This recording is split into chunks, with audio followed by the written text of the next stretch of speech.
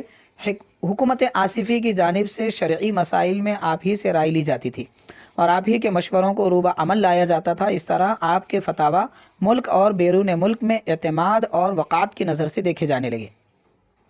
سرکاری خدمات کے علاوہ گھر پر قرآن و حدیث اور فقہ کی تعلیم کا اہتمام تھا۔ صدہا طلباء اس گنجینہ علم سے مستفید ہوتے رہے۔ اس کے علاوہ آپ حسب ذیل اداروں کے روح رواں رہے۔ جامعہ نظامیہ کے بعد شوقین طلباء حضرت کے پاس آتے اور اپنی تشنگی علم کو بجھاتے رہتے تھے۔ 1348 ہجری میں طلباء قدیم جامعہ نظامیہ کی جانب سے مجلس انتظامی جامعہ کے رکن منتخب آپ ہوئے اور بحیثیت ممبر جامعہ کی ترقی میں سرگرم عمل رہے۔ اسی عہد میں جامعہ نظامیہ کے لیے ایک بہتر نصاب تعلیم اور امتحانات کے قواعد مرتب ہوئے اور 1945 عیسوی میں حسب فرمان خسروی جامعہ نظامیہ کے شیخ الشیوخ اور معتمد جامعہ مقرر ہوئے۔ حضرت مفتی صاحب کی مساعی سے حکومت آصفی سے جامعہ کے نام آپ نے ماہانہ 25,000 کی امداد اور غیر متوالی 2 لاکھ روپیہ عطا ہوئے، آپ کی کوشش سے عطا ہوئے۔ آپ کی یہ معتمدی 1952 عیسوی تک قائم رہی۔ آپ محتاط اور کفایت شعار بزرگ تھے، انتہائی کفایت سے جامعہ کے اخراجات ادا کرتے رہے۔ جس وقت جامعہ کی امداد موقوف ہو گئی اس وقت جامعہ میں 7 لاکھ روپیے جمع تھے۔ یہی 7 لاکھ کی رقم سے جامعہ نظامیہ کے لیے یہ 7 لاکھ رقم جامعہ کے لیے اس طرح کارآمد ثابت ہوئی کہ اس سرمایے سے جامعہ کے لیے مکانات خریدے گئے اور جدید عمارتیں بنائی گئیں اور آج اس کی آمدنی ماہانہ 25,000 سے زائد ہو گئی ہے اور ایک حد تک جامعہ خود مکتفی کی منزل پر پہنچ گیا ہے۔ یہ ساری تفصیلات حضرت حکیم محمد حسین علیہ رحمہ شیخ الحدیث نے بیان فرمایا۔ 1348 ہجری میں فقہ حنفی کی نایاب کتابوں کی اشاعت کے لیے بنام مجلس احیاء المعارف النعمانیہ ایک مجلس قائم کی گئی، جس کی تاسیس و ترقی میں حضرت مفتی صاحب کا زیادہ حصہ رہا۔ پھر فرماتے ہیں حضرت بانی جامعہ نظامیہ کے عہد سے مجلس اشاعت العلوم کے نام سے ایک علمی ادارہ موجود ہے جس کے ذمے علوم اسلامیہ کی اشاعت کا فرض ہے۔ اس کی معتمدی بھی حضرت مفتی صاحب سے متعلق رہی، جس کی وجہ سے کئی کتابیں شائع ہوتی رہی۔ اور یہ بھی فرماتے ہیں کہ حضرت مفتی صاحب کا دماغ خلقی طور پر مذہبی تھا لیکن حالات حاضرہ پر گہری نظر رکھتے تھے۔ آپ فرماتے تھے کہ مسلمانوں کو دینی و دنیاوی ترقی کا انحصار سیرت الرسول صلی اللہ علیہ وسلم کی اتباع پر ہے۔ حضور پاک صلی اللہ علیہ وسلم کی پاک سیرت میں ہر ایک نمونہ ہے، مسلمان کو کسی اور کے نمونے پر چلنا نہیں ہے۔ اگر آج کے مسلمان اپنے ظاہر و باطن کو رسول پاک صلی اللہ علیہ وسلم کی سیرت کے مطابق بنا لیں تو کبھی بھی یہ گمراہ نہیں رہ سکتے۔ حضرت شیخ الحدیث قبلہ یہ بھی فرماتے ہیں کہ حضرت مفتی صاحب کے روابط مجلس علماء دکن کے اساسی ممبروں سے رہے ہیں۔ آپ ہی کی مساعی جمیلہ سے علماء کی یہ جماعت ملک کی بری سیاست سے اپنے آپ کو علیحدہ رکھی، صرف اصلاح عقائد کو اپنائی اور ہمیشہ شرعی مسائل میں رہنمائی کرتی رہی۔ حضرت شیخ الحدیث مولانا محمد حسین علیہ رحمت و رضوان کے ارشاد فرماتے ہیں، حضرت العلامہ مولانا مفتی محمد رحیم الدین صاحب 14ویں صدی ہجری کے نامور عالم دین تھے۔ قدرت نے ان کی ذات میں بہت سی خوبیاں ودیعت کی تھی۔ ان کے زمانے میں جو علوم اسلامیہ رائج تھے ان سب میں یہ یگانہ تھے۔ یہ فقیہ، محدث، مفسر اور دقیقہ سنج و نکتہ رس علماء میں سے تھے۔ دوسری طرف 2 مرتبہ حرمین شریفین کی زیارت سے مشرف ہو چکے تھے۔ یہی نہیں بلکہ شیخ الاسلام بانی جامعہ نظامیہ کے خلیفہ مجاز اور تربیت یافتہ تھے۔ تقوی، طہارت اور استقامت میں آپ خود ہی اپنی مثال تھے۔ آخری سانس تک جماعت کی نماز ترک نہیں کی، شب بیدار اور ہمہ وقت مشغول کار تھے۔ فرماتے ہیں کہ حضرت مولانا سید محمد بادشاہ حسینی صاحب اور مولوی مفتی اشرف علی صاحب اور نواب بسالت جاہ مفتی اشرف علی صاحب یہ حضرت علامہ شائخ علیہ رحمت و رضوان کے اولاد امجاد میں سے ہیں، تو ان کے متعلق یہ فرما رہے ہیں۔ اور نواب بسالت جاہ آپ کے یعنی حضرت مفتی رحیم الدین رحمۃ اللہ علیہ کے ارشد تلامذہ میں سے تھے۔ حضرت کا مزاج ایسا تھا کہ بڑے ملنسار، شیریں گفتار، خوش اخلاق اور خدا ترس بزرگ تھے، تواضع و انکساری میں بے مثل۔ یہ اپنے فضل و کمال اور زہد و ورع کی بنا پر اپنے زمانے کے لوگوں کے لیے ہدایت و رہنما تھے، بہترین مرشد و رہبر۔ اسی وجہ سے اپنے فضل و کمال کی وجہ سے مرجع خلائق بن گئے تھے، اور خصوصاً وہ علماء اور مشائخ جو آپ کے دور میں تھے، ان کے ساتھ آپ کا تعاون عمل رہا۔ خلوص دل سے آپ نے ان کا ساتھ دیا، اور آپ کی صائب رائے دشوار مرحلوں پر ہمیشہ ان کے لیے مشعل ہدایت ثابت ہوئی۔ الحاصل قدرت کی کمال فیاضی سے آپ میں وہ سارے صفات جمع ہو گئے تھے جس کی اس وقت ملت اسلامیہ کے لیے ضرورت تھی۔ آخر میں یہ علم و عمل کا آفتاب 6 ذی الحجہ 1389 ہجری میں ہمیشہ کے لیے درگاہ حضرت شاہ شجاع الدین علیہ الرحمہ کے احاطے میں غروب ہو گیا۔ انا للہ و انا الیہ راجعون۔ کسی نے اسے مفسر قرآن رحیم الدین مرحوم تاریخ وفات 1389 ہجری لکھی ہے۔ یہ وہ ساری تفصیل ہے جو حضرت شیخ الحدیث مولانا محمد حسین صاحب قبلہ علیہ رحمت و رضوان نے بیان فرمایا ہے، جو جامع نظامیہ کے انوار نظامیہ سالنامہ 1404 ماہ رجب 1404 ہجری اپریل 1984 ہجری میں طبع ہوا ہے۔ اب ہم آپ کو حضرت کی تحریر کے چند نمونے پیش کرتے ہیں۔ اس زمانے میں ایک کتاب لکھی گئی تھی رد وہابیہ کے نام سے، جس کے مؤلف ابو الفتح مولانا سید حیدر حسینی صاحب، جو شہزادے ہیں مولانا سید شاہ یعقوب حسینی قادری چشتی صاحب کے۔ تو اس کتاب پر حضرت مفتی رحیم الدین علیہ رحمت و رضوان نے ایک تقریض تحریر فرمائی، جس کو ہم پڑھ کر سنا رہے ہیں۔ از جناب مولانا مولوی محمد رحیم الدین صاحب مفتی محکمہ صدارت العالیہ سرکار عالی امور مذہبی حیدرآباد، حضرت فرماتے ہیں، تحریر فرماتے ہیں کہ حامدن و مسلین عجالہ نافعہ درباب ضرورت تقلید حضرت عمدۃ العلماء مولانا حکیم سید شاہ حیدر حسینی صاحب مدد اللہ کے اجل تصانیف سے ہے۔ اس کو حضرت مصنف سے مشافہتاً سننے کا اتفاق ہوا۔ اس میں ماشاء اللہ سے وہ مسائل جو احناف اور غیر مقلدین میں مختلف فیہا قرار دیے جاتے ہیں، ان کو مسلک حنفیہ کے مطابق مدلل و مبرہن طور پر بیان کیا گیا ہے، اور ان کی تائید نصوص اور ادلہ منقول و معقول سے کما ینبغی کی گئی ہے۔ ہر مسئلے کے ختم پر عموماً کفر وغیرہ کی حد تک جو سلسلہ پہنچا ہے، دراصل وہ الزامی ہے۔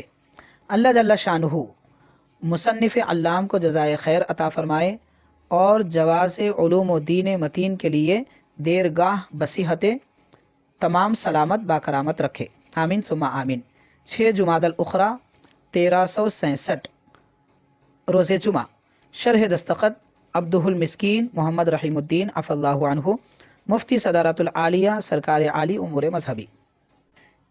جیسا کہ ہم نے اس سے پہلے عرض کیا ہے کہ حضرت مفتی رحیم الدین رحمۃ اللہ علیہ نے شیخ الاسلام کی سیرت پر ایک مختصر سی کتاب تحریر فرمائی ہے، جس میں آپ حضرت کا ذکر اس پیارے انداز سے فرماتے ہیں۔ حضرت مولانا حافظ محمد انوار اللہ صاحب 4 ربیع الاخر 1264 ہجری میں بمقام ناندیڑ تولد ہوئے۔ آپ کی والدہ محترمہ فرماتی تھی کہ شادی کے بعد عرصے تک انہیں کوئی اولاد نہیں ہوئی، تو میں نے حضرت یتیم شاہ صاحب مجذوب کی خدمت میں کچھ میوے بھیج کر دریافت کروایا کہ آیا مجھے اولاد ہوگی یا نہیں۔ شاہ صاحب نے کہلا بھیجا کہ لڑکا ہوگا، عالم و فاضل ہوگا۔ اس کے بعد جب آثار حمل دکھائی دیے تو میں نے خواب دیکھا حضور سرور دو عالم صلی اللہ علیہ وآلہ وسلم تلاوت کلام مجید فرما رہے ہیں۔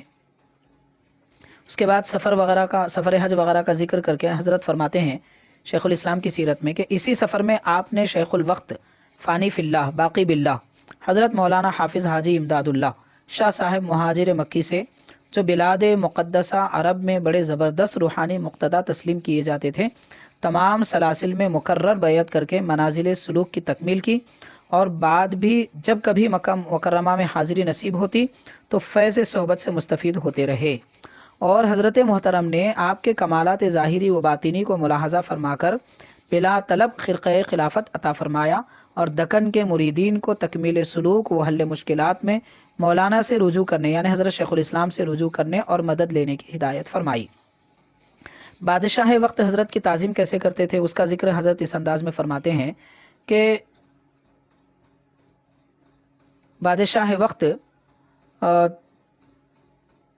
جشن تخت نشینی کے موقع پر 1301 ہجری میں حضرت کو مولانا کو خان بہادر کے خطاب اور منصب 1000 سے سرفراز فرمایا گیا۔ تو بادشاہ وقت نے سرفراز فرمایا۔ اس کے بعد یہ فرماتے ہیں کہ وہ مولانا کی بہت عزت و تکریم فرماتے اور اعتراف خدمت کے طور پر اکثر یہ فرمایا کرتے کہ ہوش سنبھالنے کے بعد ہم نے جو کچھ سیکھا وہ مولانا انوار اللہ خان صاحب سے سیکھا۔ حاضرین، اب ہم آپ کے گوشے گزار کریں گے حضرت مفتی رحیم الدین رحمۃ اللہ علیہ کی ایک وہ کتاب جو ایسے موضوع پر لکھی گئی جو اس زمانے میں معرکۃ الآراء مسئلہ تھا، جس میں علماء کرام کے بہت سارے فقہی اختلافات سامنے آئے اور اس کے استعمال پر بہت ساری تجاویز ہوئی، خواہ وہ دکن میں ہو یا شمال میں۔ علماء کے درمیان اس مسئلے پر بڑا اختلاف رہا، لیکن ایک بات ہمیں یاد رکھنی چاہیے کہ فقہی مسائل میں علماء کا جو اختلاف ہوتا ہے وہ اختلاف رحمت ہے، تو اس کو رحمت تصور کرتے ہوئے اس بات کو آپ ملاحظہ فرمائیں۔ وہ ہے اعلی مکبر الصوت کا استعمال، یعنی لاؤڈ اسپیکر کا استعمال۔ تو لاؤڈ اسپیکر کے استعمال پر اس وقت جو بھی صورتیں پیش آئی، حضرت مفتی رحیم الدین علیہ رحمہ نے اس وقت ایک اس پر مقالہ تحریر فرمایا۔ وہ مقالہ کیا ہے؟ دراصل ایک کتاب ہے ماشاءاللہ، تو جس کا نام اس طریقے سے ہے عبادات میں استعمال اعلی مکبر الصوت کی نسبت مقالہ تحقیقی از حضرت مولانا الحاج حافظ مفتی محمد رحیم الدین صاحب مدد اللہ شیخ الجامعہ نظامیہ، وہ رکن مجلس علماء دکن، وہ رکن مذہبی کمیٹی مسلم اوقاف بورڈ، مع متفقہ فیصلہ مجلس علماء دکن بابطہ 1359 باہتمام حافظ الطاف حسین کامل الحدیث نظامیہ۔ یہ حضرت مولانا الطاف حسین فاروقی علیہ رحمۃ و رضوان ہے، معتمد مرکزی مجلس علماء آندھرا پردیش، امام و خطیب مسجد مرد منور، وہ صدر تنظیم ائمہ و مساجد۔ یہ کتاب چھپی تھی اس وقت نیشنل فائن پرنٹنگ پریس، چار کمان حیدرآباد اے پی۔ تو حضرت اس پر بڑی دقیق علمی مباحث وغیرہ فرمائے ہیں۔ حضرت کے ابتدا، مقالے کے ابتدا اور درمیان اور آخر سے کچھ باتیں ہم آپ کے گوشے گزار کرتے ہیں۔ حضرت آغاز اس طریقے سے فرماتے ہیں: الحمدللہ رب العالمین والعاقبۃ للمتقین والصلاۃ والسلام علی رسولہ سید المرسلین سیدنا محمد وعلی آلہ واصحابہ اجمعین، اما بعد۔ برادران اسلام اور علماء کرام سے مخفی نہیں ہے کہ خدائے قادر و حکیم علی الاطلاق نے اپنی قدرت قاہرہ اور حکمت بالغہ سے بنی آدم کو بے شمار نعمتوں سے سرفراز فرمایا۔ وَإِن تَعُدُّوا نِعْمَةَ اللَّهِ لَا تُحْصُوهَا، اور ان میں سے حضرت نبی اکرم صلی اللہ علیہ وسلم کی امت کے لیے، خواہ وہ امت اجابت ہو یا امت دعوت، جو خصوصیات ودیعت فرمائی گئی ان کا تو کوئی شمار اور حساب ہی نہیں۔ ایک زمانہ وہ تھا کہ گوناگوں کمالات ذات انسانی میں پنہاں ہوتے تھے اور نفس انسانی محیر العقول صفات کا حامل ہوتا تھا۔ کشف احوال، طی الارض، مشی بر آب، تیران فی الہوا، مشاہدہ واقعات بعیدہ، تبلیغ صوت بمقامات دور و دراز وغیرہ وغیرہ امور بغیر استمداد از آلات اور بلا لحاظ فراہمی اسباب ظاہری ظہور میں آتے تھے، جو در حقیقت آئے کریمہ سخر لکم ما فی السماوات و ما فی الارض کی معنوی تفسیر تھی۔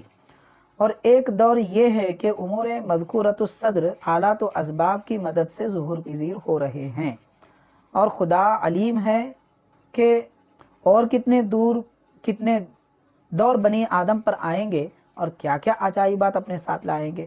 وَيَخْلُقُ مَا لَا تَعْلَمُونَ۔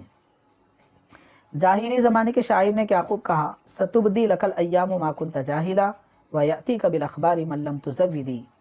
ان محیر العقول عجائب روزگار کو دیکھ کر زمانے کی آنکھیں خیرہ ہوں تو ہوا کریں، لیکن مسلمان جو اللہ سبحانہ کی قدرت قاہرہ اور حکمت بالغہ پر ایمان رکھتا ہے، ان چیزوں کو قدرت کا ایک ادنا کرشمہ تصور کرے گا، اور اللہ سبحانہ پر اس کا ایمان ہمیشہ تازہ اور پختہ ہی ہوتا رہا اور ہوتا رہے گا۔ مومن کی شان یعرفون نعمت اللہ ثم ینکرونہا نہیں ہے، بلکہ اس کی صفت یہ ہے ینظر بنور اللہ۔ پھر کچھ آگے آپ ارشاد فرماتے ہیں بئیں ہما ان اشیاء کے اخذ و استعمال کے لیے یہ نقطہ کبھی فراموش نہیں کیا جا سکتا کہ شرع شریف نے ہر چیز کے اخذ و ترک کے طریقے مسلمانوں کو بتا دیے ہیں، لہذا جس حد تک شریعت غرہ اجازت دے مسلمان مجاز ہوگا کہ اس کو لے اور استعمال کرے، اور جہاں منع فرمائے یا کوئی مفسدہ لازم آتا ہو یا کسی حکم شریعت سے اس کا تصادم ہو اس کو ترک کر دے۔ وما آتاکم الرسول فخذوہ وما نہاکم عنہ فانتہوا۔